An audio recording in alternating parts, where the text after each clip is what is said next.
They said the Bitterroot Mountains would freeze a man's soul, but Silas Montgomery's heart was already ice. He bought a bride to survive the winter, expecting nothing but a quiet, bitter arrangement. He never reckoned the fragile woman stepping off that stagecoach carried enough fire to burn his entire world down. The wind howling through the Idaho Territory in late October carried the distinct, bitter promise of an early winter. For Silas Montgomery, a man who had carved a solitary existence out of the unforgiving granite of Blackwood Ridge, the cold was an old friend. He was a mountain man in the truest sense, broad-shouldered, hardened by frostbite and solitude, with a jagged scar running along his jawline from a territorial dispute with a mountain lion back in '82. Silas didn't need company. He didn't want a wife.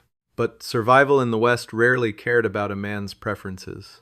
The Abernathy Logging Company, a ruthless syndicate out of Spokane, was aggressively buying up land claims. To secure his 160 acres, a vital tract of old-growth timber that choked off the Abernathy's access to the upper mountain, the newly enforced homesteading provisions required Silas to prove he was establishing a true family settlement, not just a squatter's camp. Old Man Henderson, the grizzled clerk at the land office, had laid it out plainly. Get a wife, Silas. Register the marriage by November, or the Abernathy brothers will have the federal marshals drag you off that ridge by your boots. So, Silas did what any practical man would do. He paid a Street Lewis agency $40 and placed an advertisement. He asked for a woman of strong constitution, capable of hard labor, expecting no romance, and prepared for absolute isolation. It was a business transaction. A cold marriage for a cold mountain. When the bruised and dust-covered stagecoach finally rattled into the muddy thoroughfare of Wallace, Silas was waiting by the livery. The town was a chaotic mix of silver miners, drifters, and saloon girls, but Silas, draped in a heavy wolf-pelt coat, stood out like a warning sign. The stagecoach door swung open. A few weary travelers disembarked before her. Tiffany Davenport did not look like the sturdy, thick-wristed pioneer woman Silas had envisioned. She stepped down onto the muddy boards with a hesitant grace, clutching a modest leather trunk. She wore a faded navy wool traveling dress that was far too thin for the mountain air. She was slender, almost fragile, with pale skin and a mess of dark auburn hair pinned haphazardly beneath a modest bonnet. But it was her eyes that caught Silas off guard. They were a piercing, stormy gray, and despite the exhaustion practically radiating from her small frame, there was a frantic, feral vigilance in them. She scanned the street like a hunted animal. Silas stepped forward, his heavy boots thudding against the wood. Miss Davenport. Tiffany flinched, her grip tightening on her trunk until her knuckles turned white. She looked up, her eyes tracing the sheer size of him, the rough beard, the scar. You are Mr. Montgomery. Her voice was soft, carrying a refined Midwestern lilt that had no business in a mining camp. I am, Silas said, his voice a low, gravelly rumble. You're smaller than I expected. The mountains don't take kindly to delicate things. Tiffany's jaw tightened. The fear in her eyes was momentarily replaced by a flash of indignation. I didn't travel 2,000 miles to be appraised like livestock, Mr. Montgomery. You need a wife for your land claim. I need a place where no one will find. She caught herself, biting her lower lip. I need a home. I can work. Silas narrowed his eyes, catching the slip, but he didn't press. He didn't care about her past. He only cared about the deed in his pocket. Let's get this done. Sheriff Higgins is acting justice of the peace today. We'll say the vows, sign the registry, and head up the ridge before the sun dips. The wedding took exactly 4 minutes. Sheriff Tobias Higgins, a portly man who smelled heavily of chewing tobacco and stale rye whiskey, mumbled through the legality of it in the back room of the jailhouse. There were no rings. There was no kiss. When Higgins pronounced them man and wife, Silas simply nodded, picked up Tiffany's trunk, and walked out. Tiffany trailed behind him, legally bound to a stranger, walking into a frozen wilderness. The ride up to Blackwood Ridge was an agonizing 6-hour trek. Silas rode his roan stallion, leading a sturdy pack mule that Tiffany sat atop. The trail was treacherous, winding along sheer drop-offs and cutting through dense, dark forests of pine and fir. The temperature plummeted as they climbed.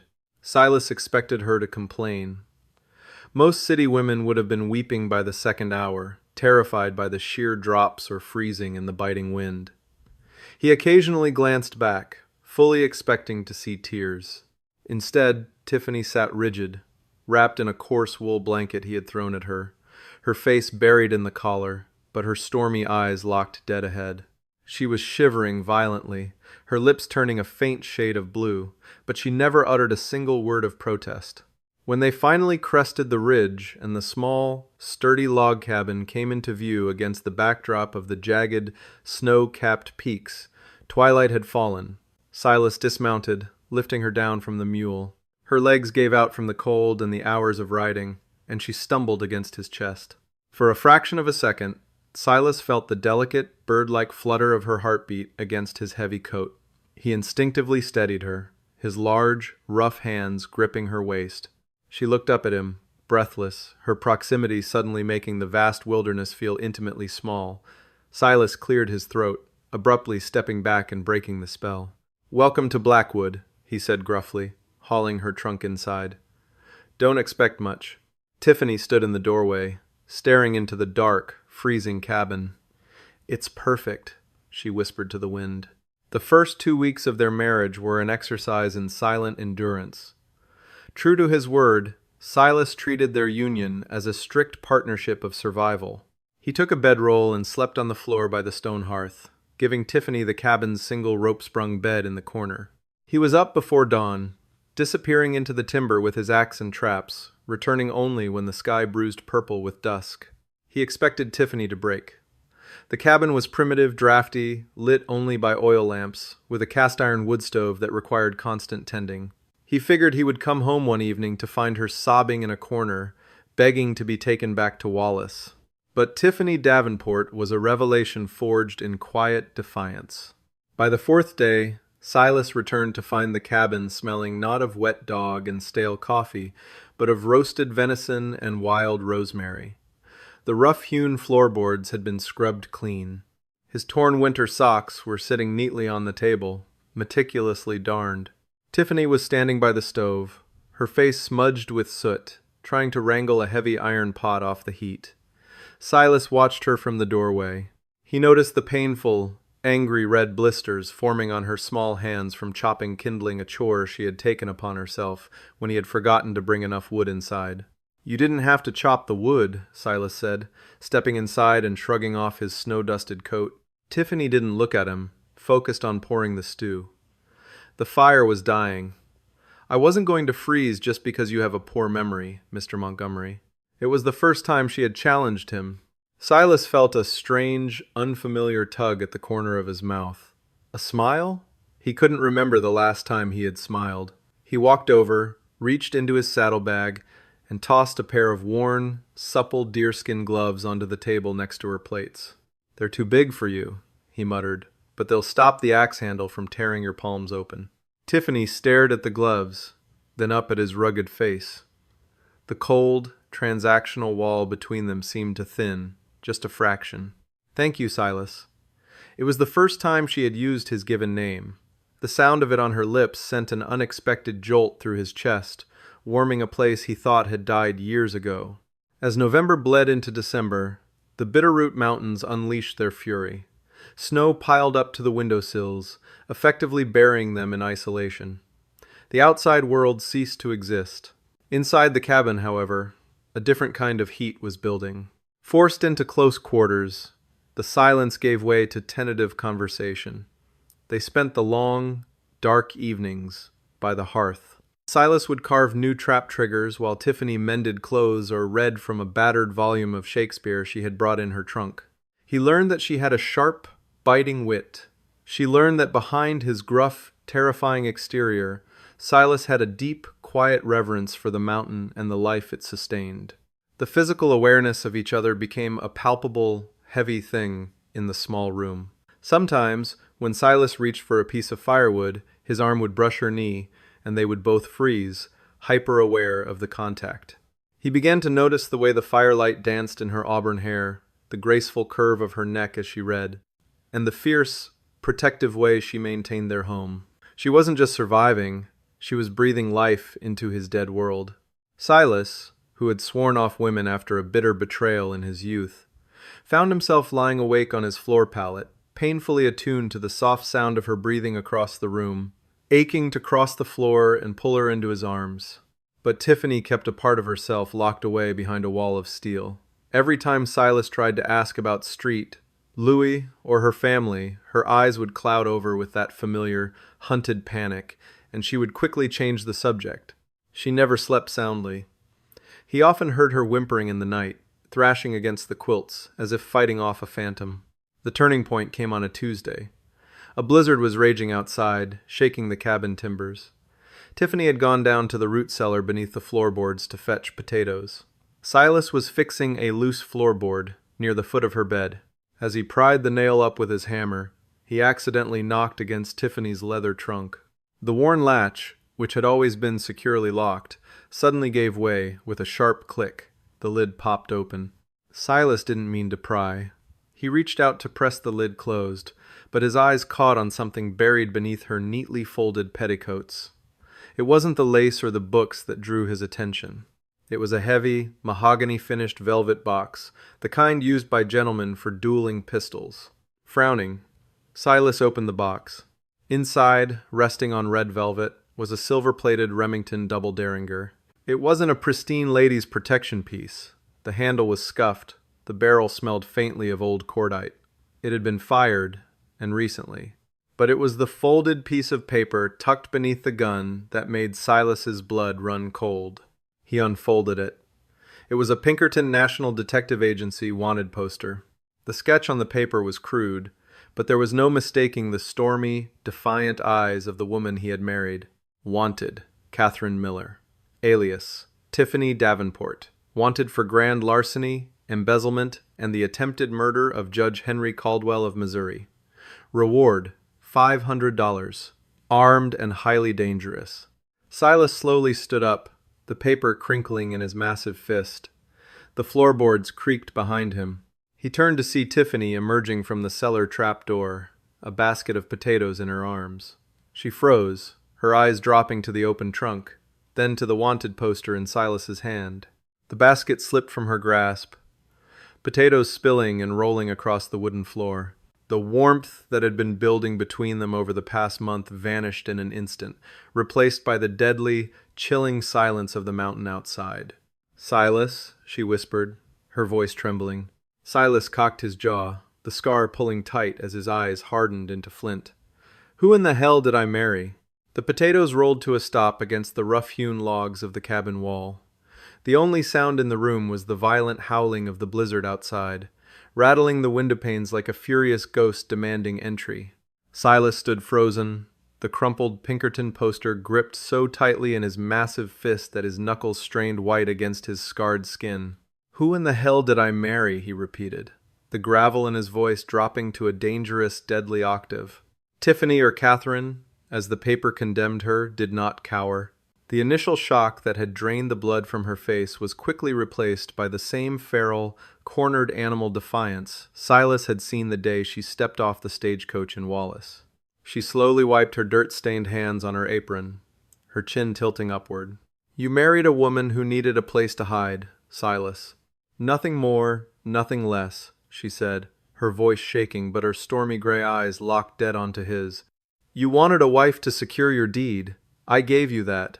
I have cooked, I have cleaned, and I have worked my hands to the bone for this claim. The bargain has been kept."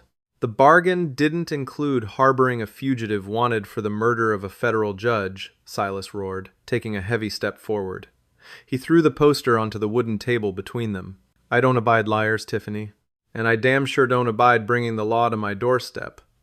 The Abernathy brothers are already looking for an excuse to see me hang so they can steal this timber. If they find out I'm hiding a Pinkerton target, they won't even need a judge. They'll string us both up from the nearest spruce." Tiffany flinched at the volume of his voice, but she stood her ground.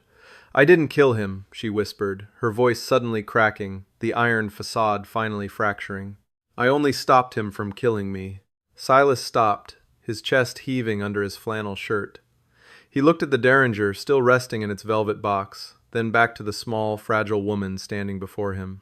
The anger in his blood warred with a sudden, fierce, protective instinct that he had spent years trying to bury. "Tell me," he demanded softly. "Start from the beginning. And so, help me God, Catherine, it better be the absolute truth."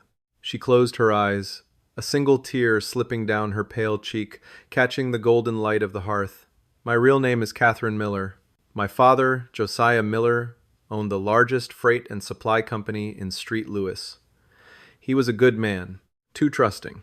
When he fell ill last spring, Judge Henry Caldwell, a man who claimed to be his oldest friend, stepped in to manage the estate." She walked over to the table, her hands trembling as she traced the edge of the wanted poster. "Caldwell didn't manage it. He bled it dry. By the time my father died in August, Caldwell had forged documents transferring the entire freight company and our home into his own name. When I found the real ledgers and confronted him, he laughed. He told me the courts were in his pocket, which they were. Then he gave me an ultimatum." Tiffany looked up, and Silas saw a darkness in her eyes that mirrored the deepest shadows of the Black Woods. "He told me I would marry him. If I became his wife, the transfer of wealth would be perfectly legal, and no one would ever question it. When I refused, he locked me in my own bedroom for a week. He told me he would break me like a wild mare." Silas felt a muscle feather in his jaw. His hands curled into tight fists at his sides. "The poster says you shot him."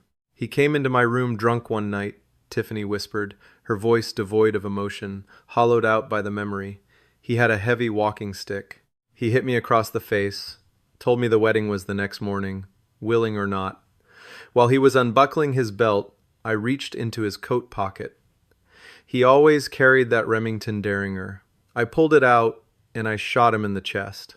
She looked directly at Silas, her jaw set. "I didn't wait to see if he died. I took the $3,000 he had stolen from my father's safe, which they are calling embezzlement, and I ran. I kept running until I hit the edge of the world, Mr. Montgomery. Until I found a man who promised me a cabin where no one would ever look." Silence stretched between them, heavy and suffocating. Silas stared at her. He looked at the faint, faded discoloration along her left cheekbone that he had previously assumed was just a shadow or dirt. Now, knowing it was the remnant of a brutal strike from a walking stick, a cold, violent fury ignited in his gut. It wasn't directed at her. It was directed at a man 2,000 miles away. Slowly, Silas walked around the table. Tiffany stiffened, anticipating rejection, or worse, that he might drag her down the mountain to collect the $500 reward. Instead, Silas reached out with his massive, calloused hands and gently gripped her shoulders. The contrast between his sheer size and her fragile frame had never been more apparent, yet his touch was softer than the falling snow. "Your name is Tiffany Montgomery," Silas said, his voice a deep, resonant rumble that vibrated through the floorboards. "You are my wife. You are the co-owner of Blackwood Ridge, and Henry Caldwell is 2,000 miles away. He is a ghost, Tiffany. And ghosts don't survive the winter in the Bitterroots." Tiffany let out a choked sob, the sheer relief buckling her knees. She collapsed forward against his chest. Silas caught her, wrapping his thick, heavily muscled arms around her back, pulling her flush against him. He buried his face in her auburn hair, smelling the wood smoke and wild rosemary. "I was so terrified, Silas." She wept into his flannel shirt, her hands gripping the fabric as if he were the only solid thing left on earth. "I thought you would send me back." "I don't give back what's mine," he murmured fiercely into her hair. She tilted her head up, her wet, stormy eyes searching his rough face. The transactional distance they had maintained for a month melted away in the heat of her gaze. Silas didn't think. He just reacted. He brought one large hand up to cup her cheek, his thumb brushing away her tears. And then he brought his mouth down on hers. The kiss was desperate, tasting of salt and secrets and sudden, undeniable fire. Tiffany didn't pull away. She met his hunger with an intensity that staggered him, her fingers tangling in the collar of his shirt. For Silas, whose heart had been locked in ice for a decade, the sudden inferno was blinding. When they finally broke apart, both breathing heavily, the cabin didn't feel cold anymore. "Tomorrow," Silas whispered, his forehead resting against hers, "we take that poster and we burn it in the stove. Catherine Miller is dead. You understand me? Tiffany nodded, a fierce, beautiful smile breaking through her tears. I understand. January arrived with a brutal, biting cruelty. The snowdrifts outside the cabin reached halfway up the windows, turning the world into a blinding expanse of white and gray. Inside, however, Blackwood Ridge had transformed. The cold arrangement had blossomed into a fierce, passionate partnership. Silas and Tiffany moved around each other with an easy intimacy. They shared the single rope-sprung bed now, tangling together beneath heavy buffalo robes to ward off the freezing nights. Tiffany learned how to dress the rabbits Silas caught in his snares, and Silas learned that Tiffany's sharp wit was the only thing capable of making him laugh out loud. For the first time in his life, Silas Montgomery had something to lose, which was exactly why the snapping of a dry twig outside the cabin window sent a jolt of ice water straight into his veins. It was mid-afternoon, the sky the color of a bruised plum. Silas was by the stove, greasing his Winchester lever-action rifle. Tiffany was kneading bread dough at the table. Crack. It wasn't the sound of settling ice. It was the heavy, deliberate snap of a boot breaking through the frozen crust of the snow. Silas froze. He held up a hand, silencing Tiffany before she could speak. He moved with a terrifying, silent speed, blowing out the oil lamp on the table and plunging the cabin into the dim, gray gloom of the winter afternoon. "Silas?" Tiffany whispered, her hands freezing in the dough. "Get under the bed," he ordered, his voice barely a breath.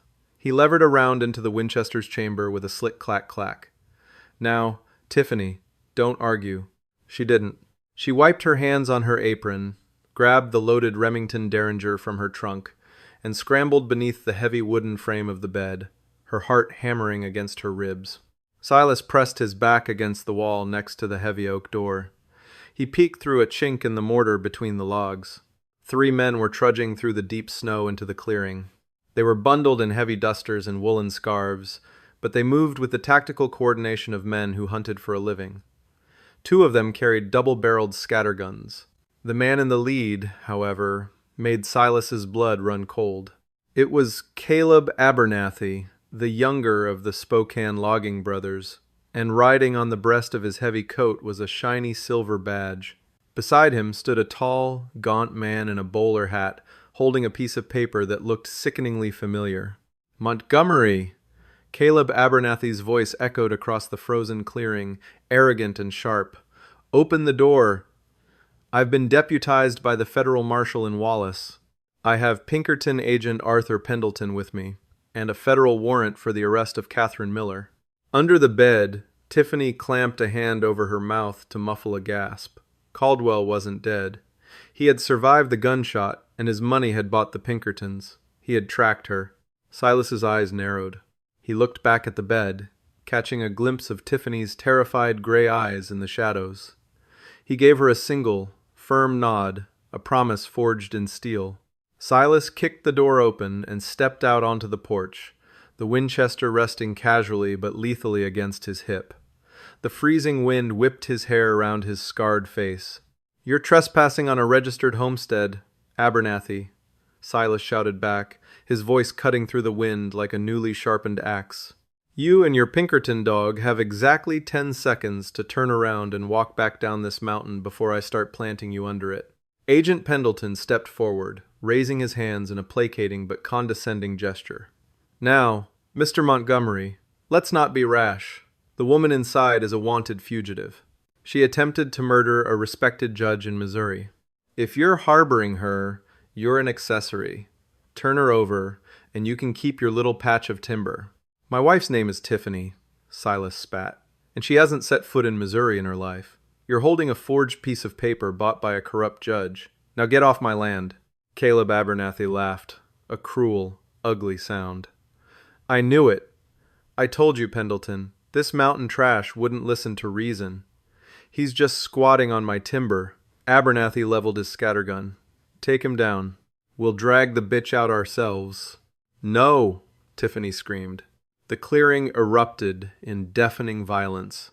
Silas dropped to one knee just as Abernathy's shotgun roared, sending a cloud of buckshot tearing through the wooden post where Silas's head had been a fraction of a second before.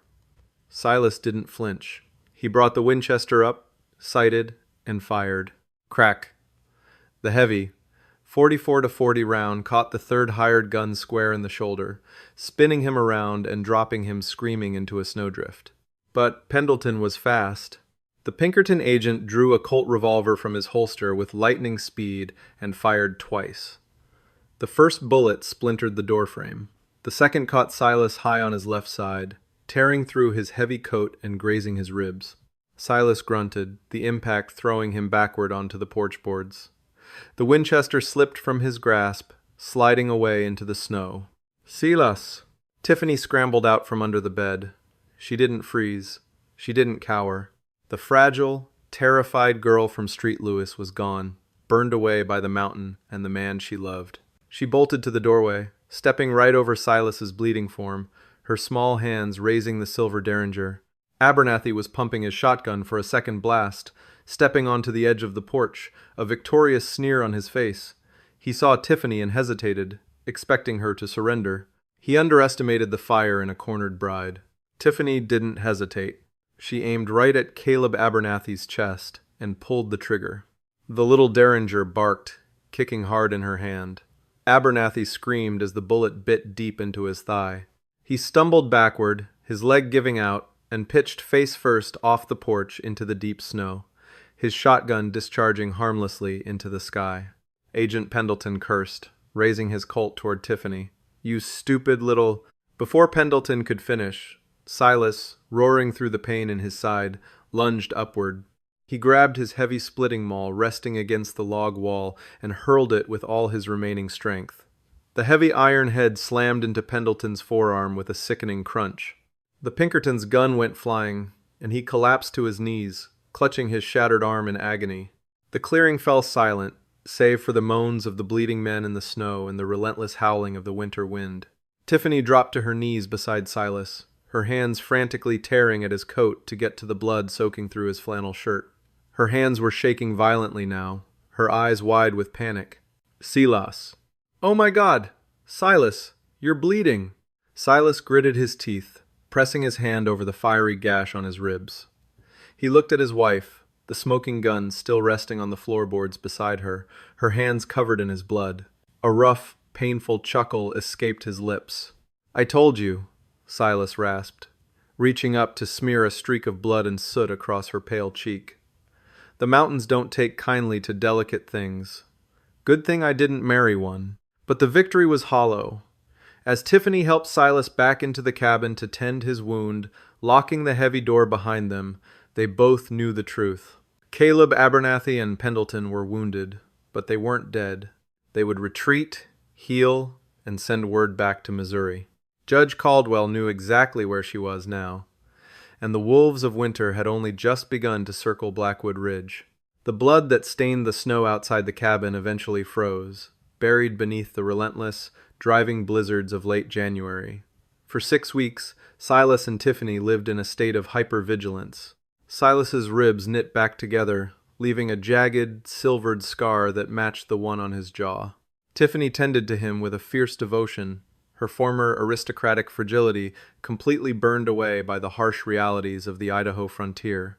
She learned to shoot the Winchester, her shoulder bruising from the recoil until her aim was as cold and steady as the mountain wind. They knew the silence was only a reprieve. Agent Pendleton and Caleb Abernathy had survived, limping back to Wallace to send a telegraph eastward. The real storm was still coming. It arrived in the dying days of February, when the snowpack was at its heaviest and the warming daytime sun made the high ridges dangerously unstable. Silas was chopping firewood near the tree line when the warning shot rang out, chipping the bark of a massive ponderosa pine inches from his head. He dropped the axe, diving behind the thick trunk just as a volley of rifle fire tore through the branches. Down in the clearing, emerging from the timberline, were not local deputies or Pinkerton agents. Leading a pack of 5 heavily armed men was a figure wrapped in a dark, expensive bear fur coat. Even from a distance, Tiffany, watching from the cabin window, recognized the terrifyingly aristocratic posture of Judge Henry Caldwell. But it was the man standing beside the judge that made Silas's blood turn to ice. He recognized the cold, dead-eyed stare and the customized Sharps rifle. It was Tom Horn, the notorious frontier range detective and contract killer. Caldwell hadn't just brought the law, he had bought the deadliest private executioner in the West to ensure there were no survivors. "Catherine!" Caldwell's voice boomed across the icy expanse, dripping with a poisonous, mocking authority. "Did you really think you could run from me? I own the courts in Missouri, and I've bought the law in Idaho. Come out here and accept your fate, and I might just let your savage husband live." Inside the cabin, Tiffany gripped her derringer, her knuckles white. Silas bolted through the back door, barring it heavily behind him. He grabbed his Winchester and a canvas satchel from beneath the floorboards. "He's lying," Silas panted, shoving handfuls of ammunition into his pockets. "Tom Horn doesn't leave witnesses. They're here to slaughter us both and burn the claim to ashes."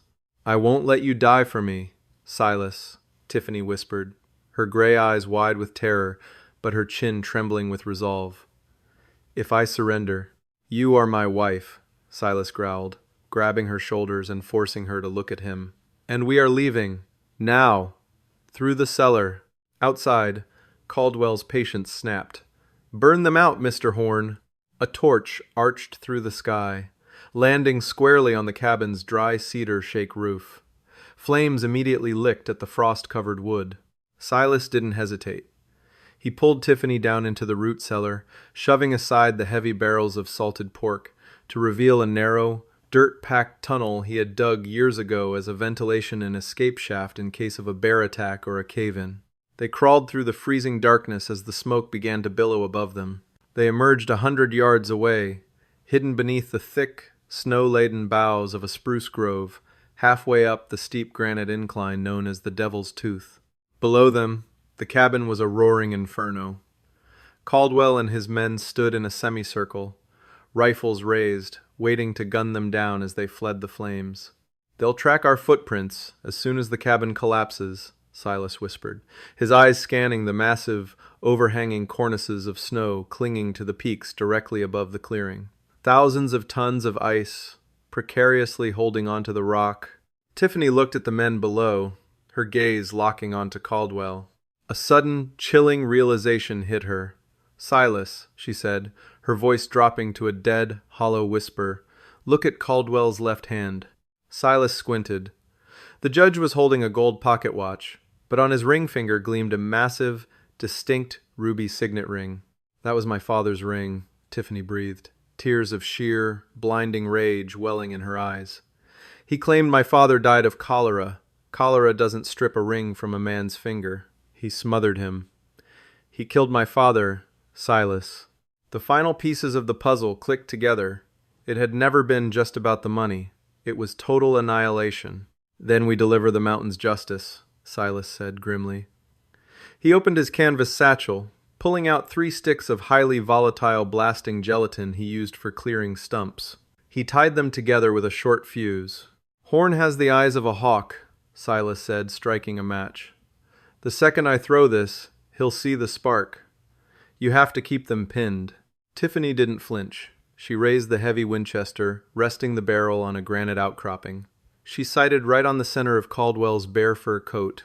Silas lit the fuse. It hissed violently. Tiffany squeezed the trigger. The roar of the Winchester shattered the valley's silence. The bullet tore through Caldwell's shoulder, spinning the corrupt judge around into the snow with a scream of agony. The hired guns, including Tom Horn, instantly wheeled around, unleashing a hail of bullets toward the spruce grove. Granite splintered around Silas and Tiffany. Silas stood up directly into the line of fire, his massive arm rearing back. He hurled the sputtering dynamite not at the men, but straight up into the air, aiming for the massive, fractured ice shelf of the Devil's Tooth. "Hold on to me!" Silas roared, diving back into the trench and pulling Tiffany beneath him as the dynamite detonated. The explosion was deafening, a concussive shockwave that rattled their teeth, but it was nothing compared to the sound that followed. It started as a deep, terrifying groan from the belly of the earth, escalating into a thundering, apocalyptic roar. The mountain simply let go.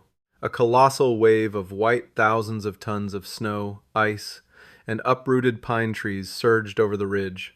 Tom Horn, realizing the doom descending upon them, turned and ran, but no man can outrun a sheer wall of collapsing nature. The avalanche hit the clearing with the force of a freight train. It swallowed the burning cabin, extinguished the flames in a microsecond, and swept Caldwell, Horn, and the hired guns into the bottomless ravine below, burying them under 40 feet of compacted ice. The tremors slowly subsided. A haunting, crystalline silence reclaimed Blackwood Ridge. Silas and Tiffany slowly dug themselves out from the powder that had dusted over their trench. They stood up, trembling, looking down at the utterly transformed landscape. The cabin was gone. The men were gone. The past was completely, violently erased. Tiffany leaned against Silas, her Winchester dropping into the snow. She buried her face into his blood-stained, soot-covered coat, weeping not from fear, but from the overwhelming, staggering weight of sudden freedom. Silas wrapped his massive arms around her, kissing the top of her auburn hair, his own chest heaving as he looked out over the pristine, unbroken, white wilderness. The cold marriage had burned to the ground, and in its ashes, they were finally truly alive. Weeks later, a package containing Josiah Miller's original ledgers and a letter detailing Caldwell's crimes was anonymously delivered to Idaho Territorial Governor George Shoup. Federal marshals excavated the ravine in the spring thaw, confirming the demise of the corrupt judge and clearing Catherine Miller's name forever. The Bitterroot Mountains test the true mettle of every soul daring to conquer them. Silas and Tiffany Montgomery found more than survival in the brutal wilderness. They forged a love as unbreakable as the Idaho granite. Through fire, blood, and winter's fury, the cold marriage melted into a legendary frontier romance. They rebuilt their cabin, their lives, and proved that even the deadliest storms cannot extinguish a truly untamed heart. Hi, my name is Ivy Dark Devotion, the owner and manager of Ivy Dark Devotion. After watching the video, Mountain Man expected a cold marriage, but his bride set his heart on fire. I really like to know what you think. How did this story make you feel? What I enjoyed most about this story was watching two people slowly break down the walls they carried into the relationship. At first, everything felt distant and guarded, but little moments of honesty and care started changing the atmosphere between them. It's interesting how sometimes the connections we expect the least can end up becoming the ones that change us the most. Do you think he was afraid of love from the beginning, or just afraid of being disappointed again? And if you were in her place, would you have kept trying to reach someone emotionally close off, or protected your own heart instead? I think stories like this remind us that warmth and patience can soften even the coldest situations over time. If this story stayed with you after the ending, I really love to hear your thoughts in the comments. And if you enjoy emotional mountain man stories like this, feel free to like or subscribe if you'd like to see more from Ivy Dark Devotion.